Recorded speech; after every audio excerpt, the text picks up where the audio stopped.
नमस्कार, सुबह 7 बजे की खबरों में आप सभी का स्वागत है। मैं हूं नीलू। सबसे पहले खबर रायबरेली से, जहां पर कमला नेहरू ट्रस्ट के विवादित जमीन पर कार्रवाई हुई है। जिला प्रशासन ने विवादित जमीन पर बुलडोजर चलवाया है। सुबह 4 बजे से जमीन पर बुलडोजर चल रहा है। मजिस्ट्रेट की मौजूदगी में यह कार्रवाई हो रही है। मौके पर पुलिस बल भारी संख्या में तैनात है। विरोध कर रहे लोगों को पुलिस ने गिरफ्तार किया है। शहर कोतवाली के सिविल लाइन में है यह विवादित जमीन, जहां पर इस वक्त बुलडोजर सरकार के चल रही है। बातचीत करने के लिए रायबरेली से मोहन कृष्ण हमारे साथ जुड़ गए हैं। मोहन, फिलहाल क्या वहां पर कार्रवाई हो रही है और किस तरीके से ये विवाद में ये जमीन है? जी, आपको बताना चाहेंगे, ये कमला नेहरू ट्रस्ट की जो जमीन है, जिसको बताया जा रहा है कि अवैध तरीके से जो है यहाँ पे लोग काबिज थे और जिस पर हाई कोर्ट और सुप्रीम कोर्ट के लगातार आर्डर हो रहे हैं कि जमीन को खाली कराया जाए। जिला प्रशासन के ऊपर लगातार बहुत से दबाव थे और अभी 2-3 दिन पहले यहाँ जिला प्रशासन ने जो है बिजली काटी थी और लोगों जो अवैध रूप से काबिज लोग हैं उनको चेतावनी दी थी कि आप लोग अपने कब्जे हटा लें, लेकिन उसके बाद इन लोगों ने अपने कब्जे नहीं हटाए। तो प्रशासन ने आखिरी चेतावनी कल रात में भी थी, उसके बाद भी नहीं हटा। तो आज सुबह 4 बजे से ये कार्रवाई चल रही है और अभी भी यहाँ पे कार्रवाई चल रही है। लगभग आधा दर्जन से अधिक जेसीबी, 1 दर्जन से अधिक डंपर जो है यहाँ पर चल रहे हैं। अपर जिलाधिकारी प्रशासन, एडिशनल एसपी सहित कई जिलों की फोर्स यहाँ पे मोहन, कब से यहाँ पर ये लोग रह रहे थे और इनको नोटिस कब सर्व किया गया, जिसके बाद आज प्रशासन की ये कार्रवाई हो रही है कि वहां से लोगों को हटाया जा रहा है?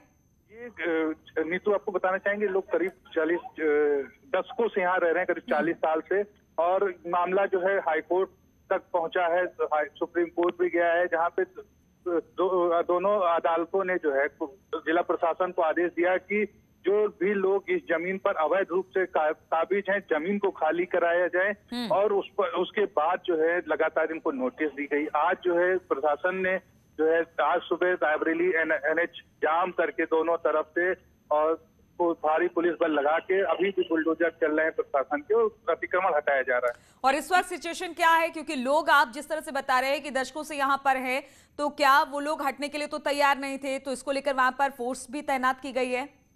जी, कई जिलों की फोर्स है, अमेठी, उन्नाव, हरदोई की फोर्स आई हुई है और प्रशासन ने कल लोगों को जो है चेतावनी दी थी, तो काफी लोगों ने रात में अपना सामान हटा लिया था।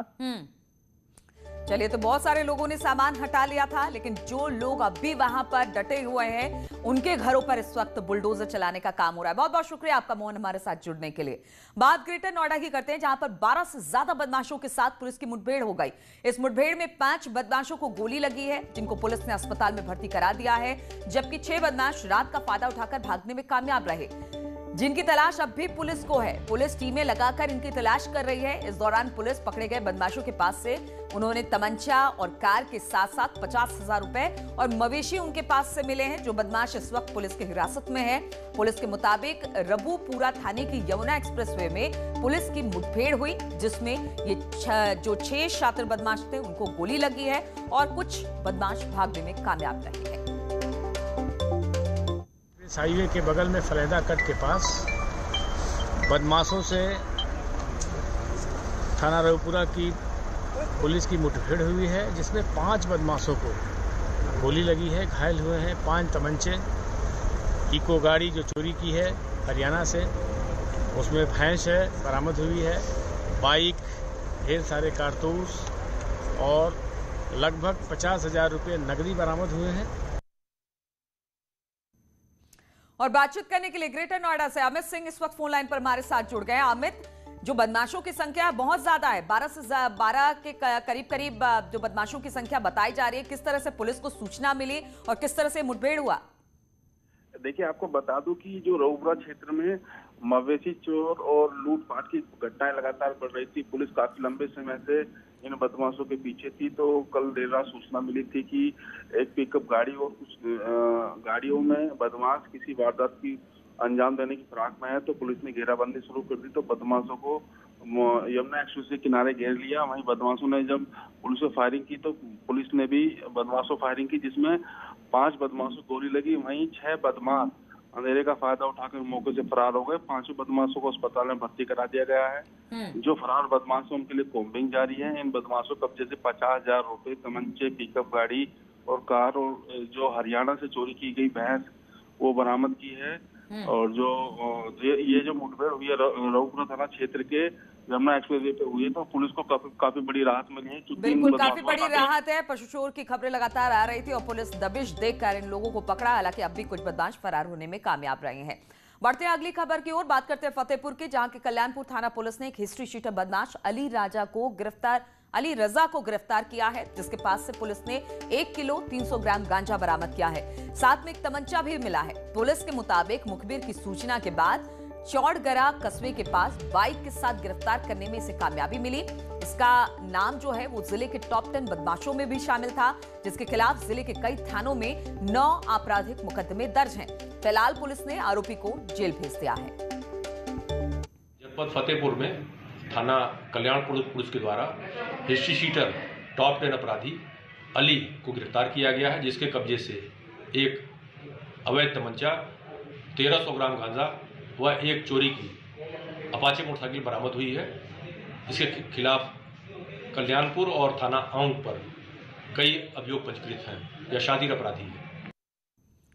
और बरेली से खबर है, यहां पर 25,000 के इनामी बदमाश को गिरफ्तार किया गया है। एसटीएफ ने बदमाश को गिरफ्तार किया। 11 साल पहले जिला जेल से ये फरार हुआ था, जो अब पुलिस के हत्थे चढ़ गया है। नूरुल हसन नाम का ये बदमाश है, जिसे पुलिस ने गिरफ्तार किया। नाम बदलकर गाजियाबाद में रहा करता था। शहर कोतवाली के चौकी चौराहे से इसकी गिरफ्तारी की गई है।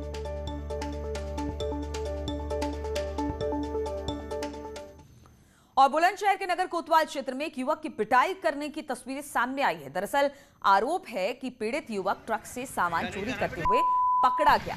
इसके बाद लोगों ने उसे बंधक बना लिया। पहले युवक को सड़क पर दौड़ा कर पीटा गया और फिर बाद में बिजली के पोल से बांधकर उसकी जमकर पिटाई कर दी गई, जिसकी तस्वीरें अब सामने आ रही है। इन तस्वीरों में आप देख सकते हैं कि किस तरह से लोगों ने कितनी बेरहमी के साथ इस युवक की पिटाई की है। ऐसे में अब सवाल है कि अगर युवक ने चोरी की है तो फिर इसकी शिकायत थाने में दर्ज कराते। इसके साथ मारपीट करने का अधिकार किसी को नहीं है। क्या सड़क चलते अब इंसाफ होगा? जिसके मन में आएगा वो किसी को भी इस तरह से मारेगा, पीटेगा। ऐसा कब तक चलेगा? अब इस वीडियो के सामने आने के बाद पुलिस कार्रवाई करने की बात कह रही है और जांच करने की बात कह रही है, और इसके बाद मारपीट करने वालों के खिलाफ कार्रवाई करेगी पुलिस। नगर पुलिस को ये सूचना प्राप्त हुई थी कि कुछ लोग एक व्यक्ति की पिटाई कर रहे हैं। इस पर तत्काल पुलिस मौके पर पहुंची। जांच में ये तथ्य प्रकाश में आया कि एक ट्रक में एक व्यक्ति बैठ करके ट्रक में से कुछ सामान चोरी करने की कोशिश कर रहा था। लोगों ने उस चोर को पकड़ लिया और पकड़ करके उसके साथ मारपीट की। इस पे तुरंत कार्रवाई करते हुए जो लोग अवैधानिक रूप से इलीगल तरीके से उस चोर की पिटाई कर रहे थे, उसको बंधक बना रखा था, उसको बांध रखा था, उनके विरुद्ध अभियोग पंजीकृत कर लिया गया है। विवेचना की जा रही है। चोर के विरुद्ध भी एक अभियोग पंजीकृत किया गया है। और बुलंदशहर में फायरिंग करने वाले का एक वीडियो वायरल हो रहा है। इस मामले में 3 आरोपियों को पुलिस ने गिरफ्तार कर जेल भेज दिया है। तस्वीरों में आप देखेंगे कि किस तरह से एक युवक रिवॉल्वर से फायरिंग करते हुए दिखाई दे रहा है। यह मामला सिर्फ फायरिंग का नहीं, बल्कि इस वीडियो में गांव के 4 लोगों को मारने की धमकी देने का भी मामला उजागर हुआ है, जिसके बाद पुलिस ने वीडियो के आधार पर आरोपियों की पहचान की और गिरफ्तार कर जेल भेज दिया। साथ में रिवॉल्वर भी जब्त कर लिया गया है।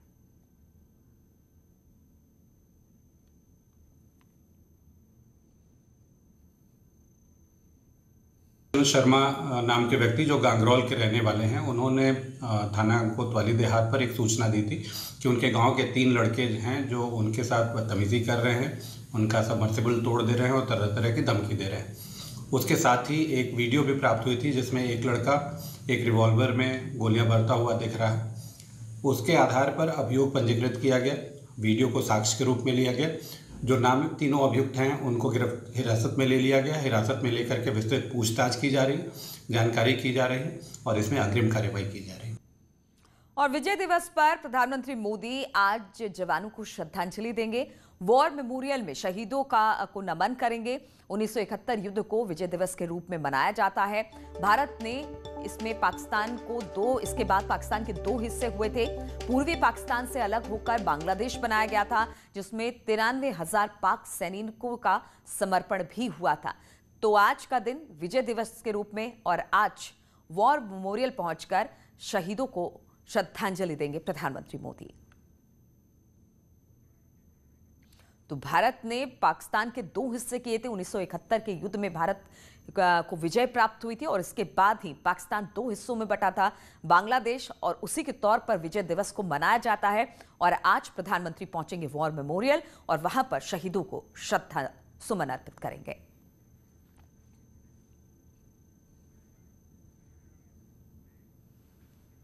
और आज सीएम योगी आदित्यनाथ प्रयागराज के दौरे पर आने वाले हैं। संगम नगरी में योगी 4 कार्यक्रमों में हिस्सा लेंगे।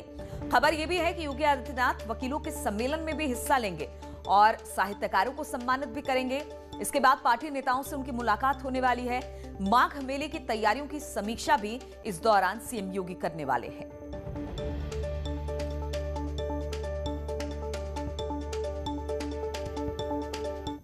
समस्त बार एसोसिएशन के पदाधिकारियों को आमंत्रित किया गया है। प्रयागराज के आसपास के जिले के सभी अधिवक्ताओं को बुलाया गया है।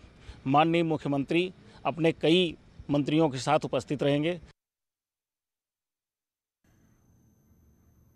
और सीएम योगी आदित्यनाथ ने बड़ा फैसला लिया है। सीएम ने गैंगस्टर विकास दुबे और उससे जुड़े फाइनेंसरों की 147 करोड़ की संपत्ति की ईडी से जांच कराने का फैसला किया है। सीएम ऑफिस की तरफ से ट्वीट कर इस बात की जानकारी दी गई है।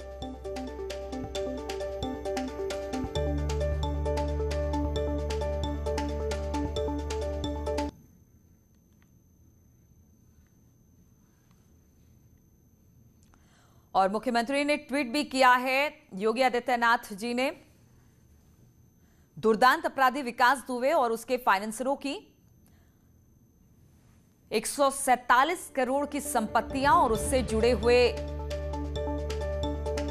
लोगों की आय के विभिन्न स्रोतों की जांच होगी और उन्होंने ईडी से इसे कराने का निर्णय लिया है।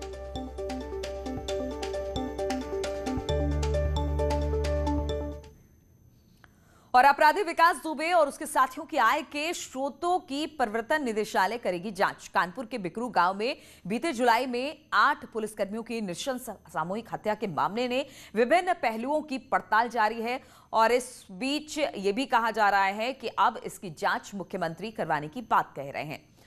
बॉर्डर जाम को लेकर सुप्रीम कोर्ट में सुनवाई होनी है आज। बॉर्डर जाम को लेकर याचिका एक लगाई गई थी। सरकार ने साफ नहीं किया है बिल पास करने को लेकर और आज 21वें दिन भी किसानों का आंदोलन जारी है। किसानों के बॉर्डर पर प्रदर्शन पर आज सुनवाई होनी है। तो किसान आंदोलन लगातार जिस तरह से कर रहे हैं, बॉर्डर जाम कर रखा है, उसको लेकर सुप्रीम कोर्ट में सुनवाई आज है। एक याचिका लगाई गई थी जिसके बाद आज सुनवाई की तारीख रखी गई है।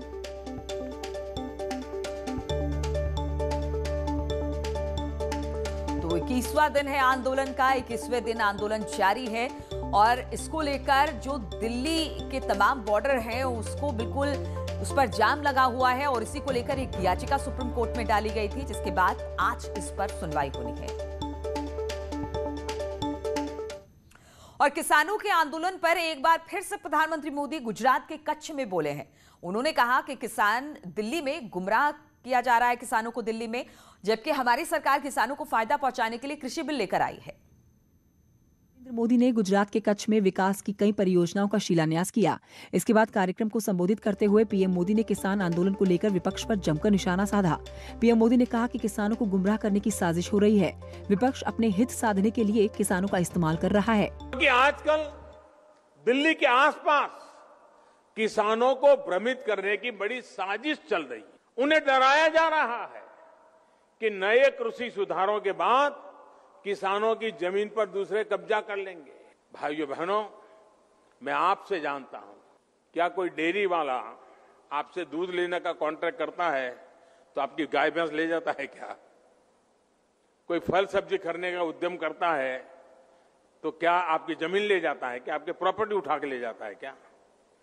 पीएम मोदी ने कहा कि आज जो लोग विपक्ष में बैठकर किसानों को भ्रमित कर रहे हैं वो भी अपने समय में इन सुधारों का समर्थन कर चुके हैं, लेकिन वो किसानों को बस झूठे दिलासे देते रहे और जब देश ने ये कदम उठा लिया है तो अब किसानों को भ्रमित कर रहे हैं। और कृषि कानूनों पर बीजेपी ने अब एक अभियान शुरू कर दिया है। बीजेपी कानूनों पर किसानों को दूर, जो भी उनका भ्रम है उसे दूर करेगी बीजेपी। बीजेपी अध्यक्ष जो हैं उत्तर प्रदेश के, वो बांदा में किसानों से बातचीत करने वाले हैं।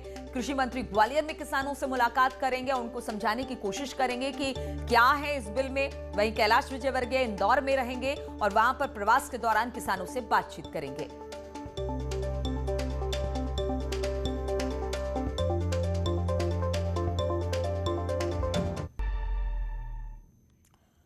और ब्रेक के बाद खबर आगरा से लेते हैं, जहां पर दिन दहाड़े बैंक लूट की वारदात को अंजाम दिया गया। 4 बदमाशों ने बैंक में घुसकर करीब 56 लाख की लूट की वारदात को अंजाम दिया। वारदात थाना सदर इलाके में हुई। बताया जा रहा है कि इंडियन ओवरसीज बैंक के अंदर जब कैश गिना जा रहा था, तभी बदमाश बैंक के अंदर हथियार लेकर दाखिल हुए और स्टाफ को टॉयलेट में बंद कर दिया। करेंसी चेस्ट से कैश लूट कर वो वहां से फरार हो गए। शुरुआती जांच में सामने आया कि वारदात के वक्त बैंक में गार्ड नहीं था।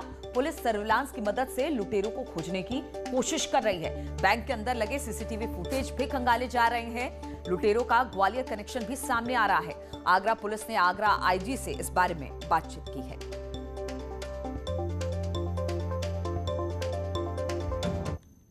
शाम को कस्टमर आवर्स के बाद में हमारी ब्रांच बंद हो चुकी थी कस्टमर्स के लिए, लेकिन हम लोगों को सिस्टम बंद करने से पहले, हमारा मतलब EOD जो बोलते हैं हम लोग, एंड ऑफ द डे हम लोगों को करने से पहले ATM में C3R करके एक टर्म होती है, एक एंट्री हम लोगों को करनी होती है ATM में। वो सिस्टम बंद करने से पहले हम लोगों को करना होता है। तो मेरे ऑफिसर शटर खोल करके बाहर वो काम करने गए थे, बाहर ऑफिसर, लेकिन वो जैसे ही बाहर गए हैं वहीं से 2 लोगों ने उन पे चाकू के साथ में, चाकू के बल पे उनको 2 लोग अंदर की तरफ ले आए वापस। उनके पीछे पीछे 2 लोग और आ गए हैं और उन्होंने उनमें से जैसे 2 लोगों के पास चाकू था, 2 के पास में पिस्टल या तमंचा जो भी कुछ बोलते हैं वो था उनके पास में, और आकर के उन्होंने कैशियर के सामने वहाँ पे तान दिया। एक मेरे सामने जो मैं काउंटर पे बैठी हुई थी मेरे ऊपर तान दिया, और ऑफिसर को तो पहले से ही वो करके लाए थे। हम लोगों का हैंड्स अप करके हम लोगों को साइड में आने को कह दिया कि आप फोन वगैरह सब साइड में छोड़ के। तो आपका ब्रांच में आज एक लूट की घटना की खबर मिली थी। मौके पे फील्ड यूनिट और पुलिस इत्यादि को बुलाया गया है। परीक्षण किया जा रहा है कि क्या कैसे कैसे वो लोग आए थे, कैसे ये घटना हुई थी। 4 लोगों की सूचना यहाँ पे मिल रही है कि 4 लोगों ने इस घटना को मिलकर कारित किया है। जो भी विधिक कार्रवाई है वो की जा रही है और पूरी कोशिश ये रहेगी कि जल्द से जल्द ये मुलजिम जो है वो पुलिस की गिरफ्त में आ जाए। देखिए कैश अभी अनसर्टन है, पर 50 लाख से ऊपर की कैश की ये लूट बताई जा रही है। तो इन्हीं तमाम खबरों के साथ इस बुलेटिन में फिलहाल इतना ही। रुकेंगे छोटे से ब्रेक के लिए और ब्रेक के बाद देखिए उत्तराखंड की खबरें।